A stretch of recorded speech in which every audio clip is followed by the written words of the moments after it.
Welcome to the Career Suite, where we focus on driving your future forward. I'm Helen G. Sneed, CEO, wife, mother, and philanthropist. So join me for career conversations inside the suite. You'll be glad you did.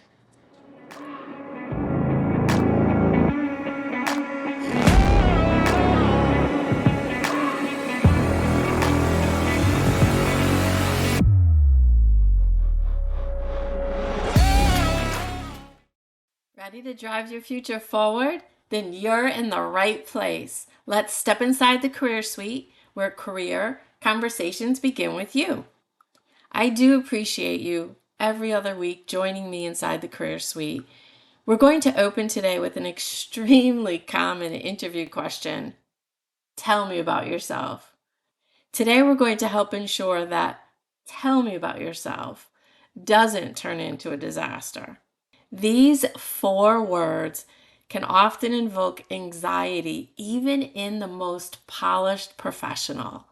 If you're wondering why, it's because you're really trying to guess what does the interviewer want to hear you say. The reality is every interviewer is asking for a different reason. Some don't have any HR training whatsoever, and they ask the question because it's easy.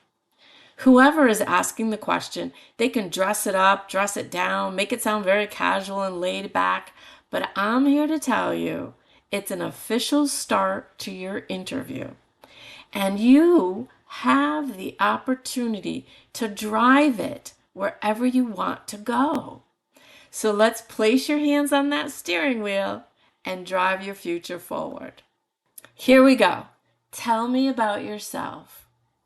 Think of 3 points that you want to get across. Number 1, a relevant accomplishment. Number 2, a relevant qualification. And number 3, help erase some doubt. So let's go back to number 1, a relevant accomplishment.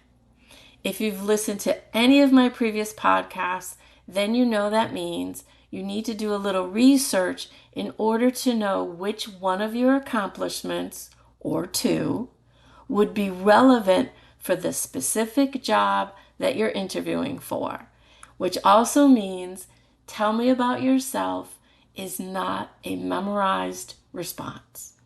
Okay, a relevant accomplishment. Today I'm going to choose problem solving. Now, you might think of problem solving or overcoming an obstacle or possibly satisfying a challenging internal customer. I'm going to start with problem solving.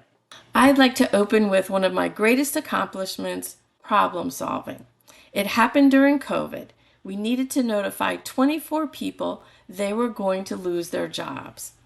I read a news story about a company looking to hire 100 people within the next 90 days. I reached out to their HR contact, discussed having them come talk to our people who we were thinking of going through the layoff process. Relevant accomplishment, problem solving. Number 2, a relevant qualification.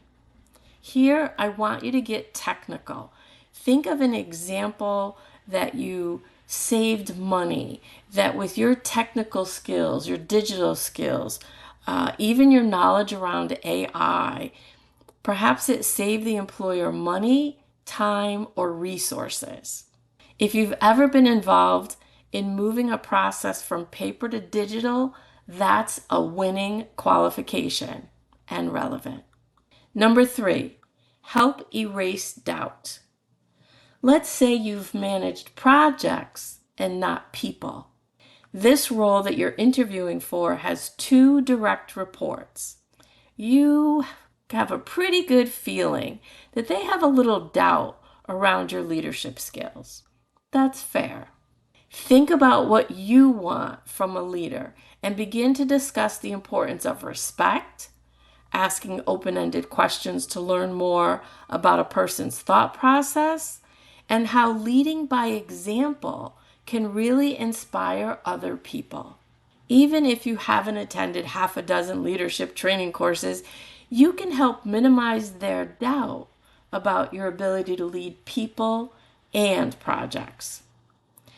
Remember to smile, pause if you need to, gather your thoughts, and try to respond using 3 points that you want to get across. If the interviewer can follow your examples, that will help you move forward through the process.